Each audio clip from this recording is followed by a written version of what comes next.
Paano ba hinuhubog at pinapalalim ng tradisyon ang ating pananampalataya? Para sa mabuang buhay, tayo na po't magkapet pandasal.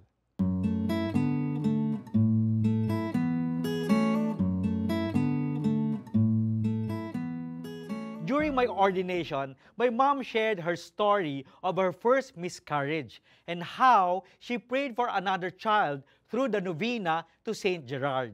When I was born, she presented me to the Lord in gratitude, a moment that resonates with the presentation of Jesus at the temple, which we celebrate on February 2nd. My journey as a priest is deeply connected to my mother's faith and this sacred event. Napagnilayan mo na ba ang mga tradisyong humubog sa iyong buhay? These customs connect us to our past and foster belongingness in a changing world. Traditions ground our identities, cultivate gratitude for milestones, and enrich our lives, deepening our connections with others. So let us pray. Panginoong Jesus, habang ginagalang namin ang aming mga tradisyon sa buhay, gabayan mo kami sa tamang pagpapahalaga sa epekto ng mga kinaugaliang pangkultura at pananampalataya. Amen.